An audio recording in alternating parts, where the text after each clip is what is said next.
good morning or afternoon, depending on your time zone. My name is Dennis Scimeca. I'm the Senior Editor for Technology at IndustryWeek. Welcome to Production Pulse. Today we have Rob Larsen. He's the Security Advisor for cybersecurity firm Silverfort and former Chief Security Architect for General Motors. And as you can probably tell now, we'll be talking about cybersecurity. We're very lucky to have Rob because as a former employee for GM, he is right in our comfort zone. This is our first concerted piece of cybersecurity content on Industry Week this year. Cybersecurity isn't a manufacturing-specific topic. Obviously, it's something that all companies need to be aware of. There are manufacturing-specific concerns like OT. This is more of an overview. This is more of a kind of beginning conversation to get people thinking about cybersecurity again.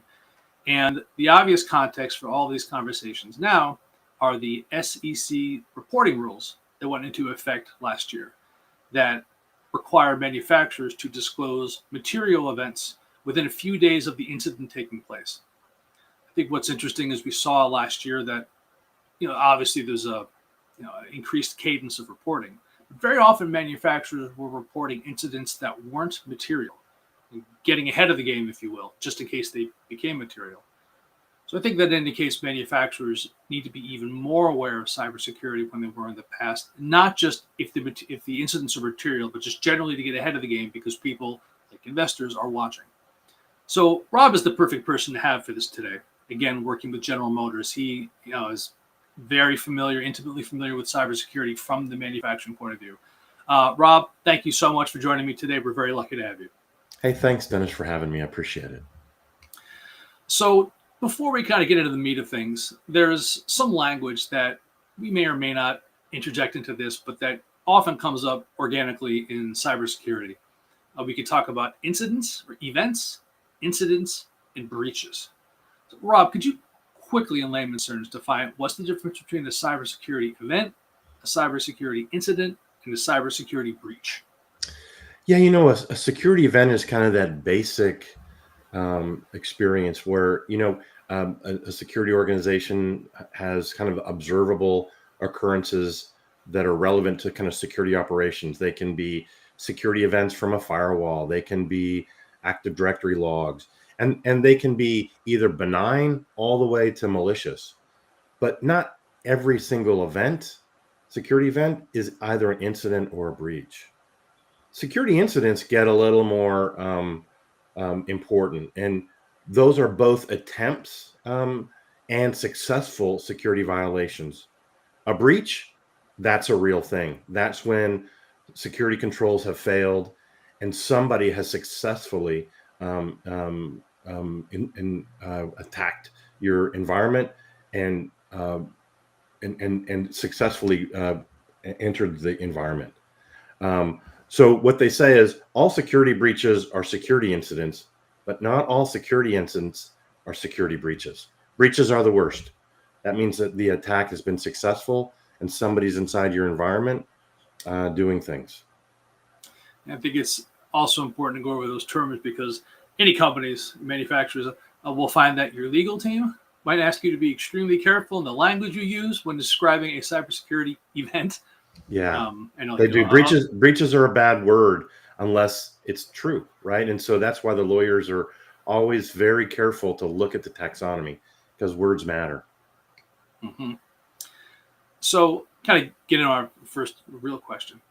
So manufacturers are one of the most popular targets for ransomware attacks. Whenever I get a report on cybersecurity, ransomware is at the very top, by which we mean, just in case everybody's unaware, threat actors, hackers, bad guys, will either encrypt or capture a company's data and then request payment before unlocking or returning the data. And kind of general argument goes that if that incident, that breach, pauses the production line, the amount of lost revenue from not being able to produce has inspired manufacturers to go ahead and quietly pay the ransomware demand to get their data back or to unfreeze their operations. So ransomware is something that manufacturers really need to be prepared for. Rob, are there other recurring attack types that manufacturers specifically, when setting up their cybersecurity measures, really need to prepare for? Yeah, their manufacturing is ransomware has been a real big threat attack vector, right? That's been a problem for manufacturing, but manufacturing environments suffer from supply chain attacks. If they have intellectual property inside the manufacturing facility, those intellectual properties could be stolen. Phishing attacks, equipment sabotage, manufacturing data leakage and breaches, nation state attacks, all sorts of attacks are, I would argue, no, not specific just to manufacturing. These attacks are starting to go from both enterprise into manufacturing, and what that means more is that more and more manufacturing needs some of the protection that the enterprise has been deploying for several years. Let me ask you really quickly, kind of off the cuff. So OT, operational technology, is not unique to manufacturing, but we talk about PLCs, machines that are on the floor, as manufacturers are deploying connected worker systems, tablets, for example.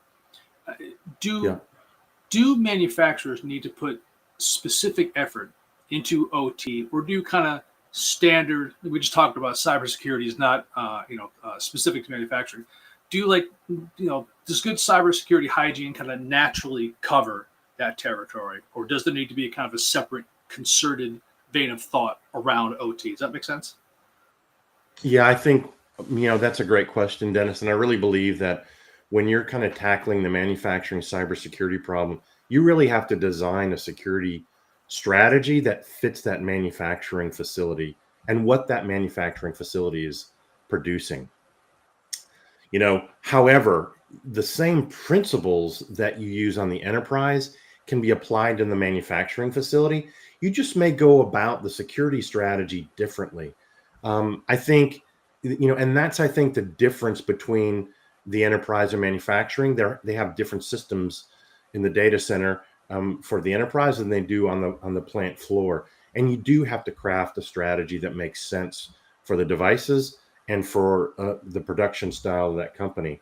But the principles can be the same, which is maybe, hey, you need to know the devices that are in that manufacturing facility.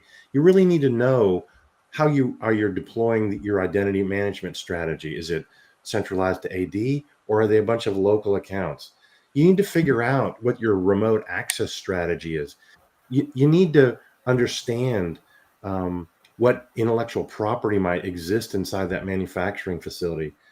You need to understand how the systems inside that manufacturing facility call out or call home. Is it a cellular? Do they traffic through the path through the manufacturing out through a corporate proxy? All these sort of things that the enterprise has been looking at for years and years.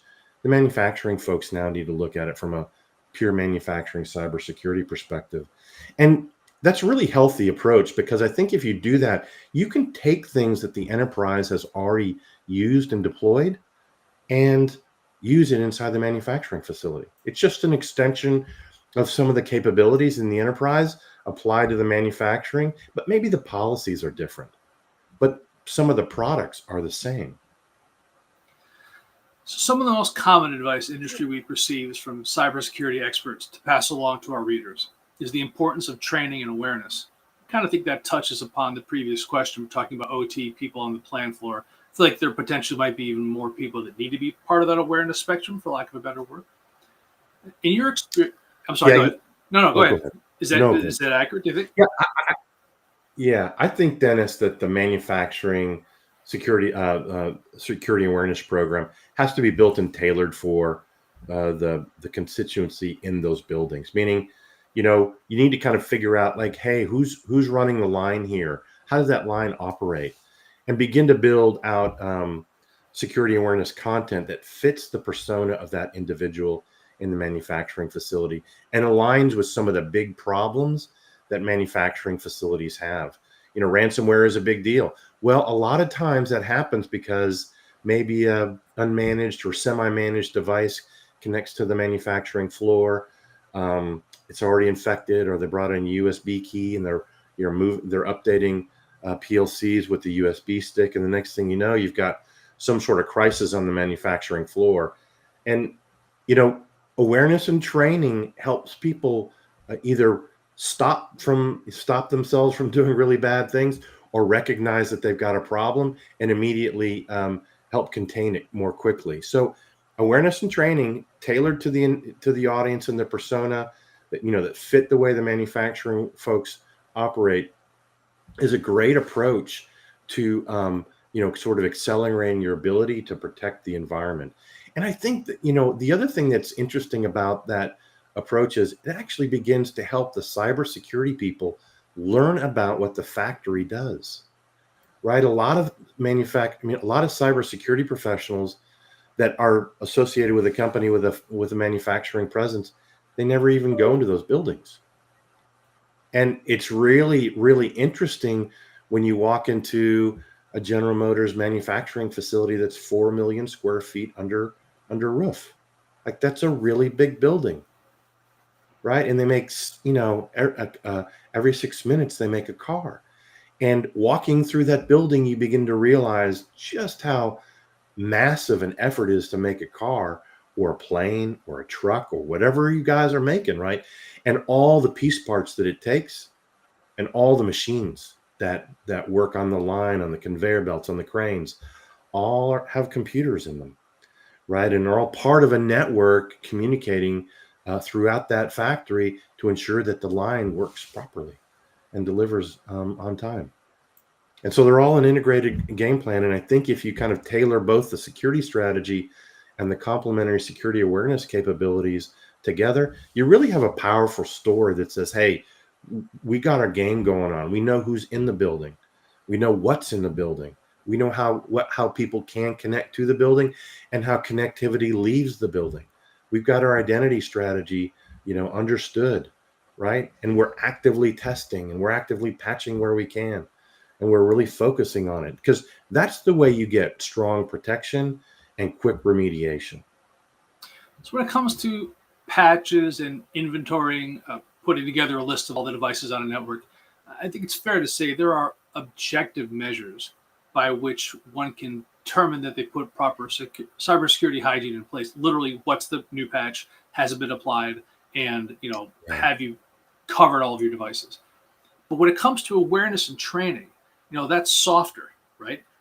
So it is. how It does is. any company assess the effectiveness of their cybersecurity awareness and training programs? How do you know it's working?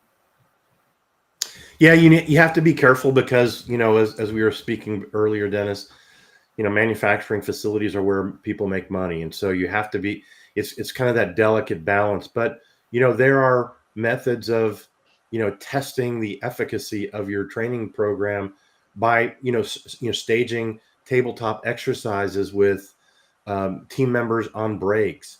There's methods of testing the efficacy of your security awareness program.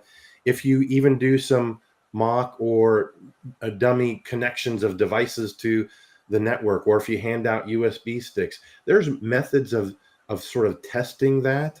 Um, but you really have to kind of balance the need to sort of determine how effective that awareness program is against kind of the game plan, the security game plan that you've got for that manufacturing facility. And that's always an interesting problem. You can always do some fish me stuff and see how quickly people click on, an email that's bad, or go to a website that they shouldn't go to. Those are sort of easier measurements, but you have to be very careful when you're out there on the manufacturing floor and kind of testing the efficacy of your awareness program. That's a tough one to kind of pull off and really measure. Do you define fish me for the audience?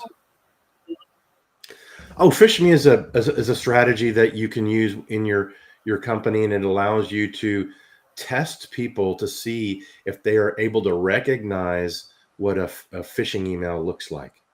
And if they fail, sometimes they'll get on a registry and they'll take remediation again through a training program. And if they succeed, a lot of times companies will reward them with corporate points or give them an attaboy or something like that. And you get that recognition through clicking on that phishing tab a lot of times it's on an email a client exchange or something like that. It occurs to me do companies need to be careful when they're deploying those programs? If somebody fails the test, to make sure there's no, for lack of a better word, shaming, or it's entirely, somebody who Yeah, doesn't work. Is that a concern?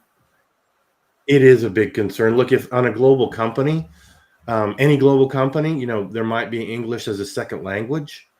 Those are real challenges, and so you have to be very, very careful as you look at, not only what is failing, who's failing, where do they operate, where do they live, and yeah, I think the notion of shaming people because they may have accidentally clicked something in an email or on a link somewhere is I don't agree with that. There's a lot of errors and omissions happen every day. And really, the prevent technologies that you deploy should be capable of either protecting that quickly, right, effectively, or detecting it quickly and mitigating it quickly. So So I would never do that. That's not a thing I to do. meant more, not that somebody would do it intentionally, but that, it could be accidental. Or how do you make sure that you can address kind of shortcomings in people's awareness without making them feel shame? How do you address that? That make sense? Yeah, I think that you reach out to the leadership of that individual and not embarrass them and just give them the advice and counsel. Have them take the training again. Have them give you feedback on why they thought that it was a legitimate link or email, and that can also help you tailor your fish me attacks or campaigns, more effectively. Like maybe there's terminology that you use in North America that don't fit well in South America. You need to figure that out, or lots of people will fail for the wrong reason. So that's how we would assess the validity or efficacy of our awareness and training. But what are the three most important ways a manufacturer can assess the quality of their cybersecurity hygiene in general? That's kind of the soft human aspect, human. To the hardware, software. What are the three best ways a manufacturer can assess the quality of their cybersecurity? I think I got more than three, if that's Please. okay, Dennis. But I think first off, I think there's a couple of things that I would do if somebody said, "Hey, Rob, let's go do some manufacturing cyber stuff." I would do some pen testing Pen testing. to kind of understand pen testing to kind of look at the environment, or red teaming. It's where you get a group of folks and you start kind of looking at that manufacturing facility and looking for vulnerabilities, methods and techniques for getting into the manufacturing facility. In no specific order, I'd create that patching strategy so that you can understand sort of what level of patch you've got today with your environment and where you can take these patches today and in the future. We also segmented the network from the corp side to the manufacturing side, so we can get a choke point between the traffic leaving the factory and the network traffic coming into the factory. We took a pretty proactive approach in around identity management, which is and identity protection, which is what Silverfort does. And we brought all the Active Directory enabled accounts into Active Directory. We figured out a strategy to handle non-human identities, and we secured the remote access strategy. A lot of manufacturing facilities have direct remote access into that facility outside of sort of the IT strategy of VPN or some other method. And then understand the devices that are in the manufacturing facility. So adopt that sort of endpoint security strategy, and then figure out what strategies best fit those devices. I would investigate something like 802.1x, which is a supplicant on a device, and it allows you to allow devices that are authorized to connect to that network, and they prevent unauthorized devices to connect to the manufacturing network. Super, super good idea. And I would establish an identity, an incident response program, tie it into the corporate side, so you start getting some of that visibility, but focused on manufacturing. And I'd establish a manufacturing cybersecurity executive team to help sort of understand the security situation of the manufacturing facilities you operate, and get them to help you prioritize and fund anything that you need going forward to improve the manufacturing cybersecurity state of your factories. Those are super pragmatic. They're real basic, and as we talked earlier, Dennis, they can be applied to any environment. Like, these aren't special to manufacturing. These are just hygiene, basic hygiene. You know, manage your accounts well, understand the network traffic in and out, and do device management. Um, test your environment to figure out where you've got weaknesses, right? All these kind of basics. These are basic hygiene. We just haven't done it well in manufacturing. In my view, having done security for such a long time, it seems like the manufacturing guys were sort of left to their own devices for, I'd say, too long. And the cyber folks focused really on the corporate side and didn't really want to engage in the manufacturing area. Like, it was hands off, and we weren't really, part of that team. And I think that's changing. And it's a good thing, because they shouldn't be left out. They should be part of the larger security strategy of a corporation, so that they're treated equally, and that there's equal consideration for the problems or the risks and threats that they deal with, that are different from the corporate side. They're different, but the approaches are the same. What's different is kind of what you do, not what you should do, right? The answers are maybe different. The policies that we tweak are going to be different, but some of the same capabilities we want to use in both places, which saves money and allows us to kind of focus our attention. Good stuff. Thank you. So we're almost out of time. I want to ask one more thing. So everything we're talking about so far, kind of normal cybersecurity environment, normal threats. Do you think 2025 is going to present any novel or new cybersecurity threats for which manufacturers might be less prepared for and need to start thinking about? I think the criminals have decided that monetization of cybersecurity attacks, especially in manufacturing facilities, is a good rate of return. And I think that they're going to accelerate their attacks in the manufacturing space, because it's working, right? People are paying, systems are getting compromised, manufacturing facilities are getting ransomed. So I think that will just entice more criminals to attack these facilities. And so I think it's the speed in which manufacturing cyber teams can deploy and configure and begin protecting those environments.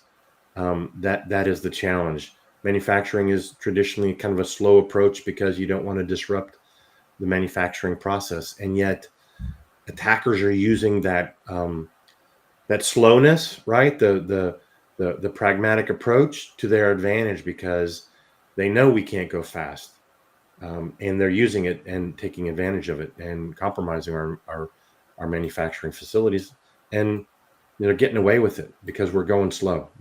We have to accelerate, whether we like it or not, and quickly define a security strategy that makes good sense, prioritize it, fund it, and get it going. All right. That is all the time we have for today. Again, I'd like to thank Rob Larsen. He's the security advisor for cybersecurity firm Silverfort, former chief security architect for General Motors. We were very lucky to have him today. Thank you very much for your time today, Rob. Thanks, Dennis, for having me. Appreciate it. And I am again Dennis Scimeca, senior editor for technology at IndustryWeek. This has been Production Pulse, and we look forward to seeing you next time. Thanks for joining us today.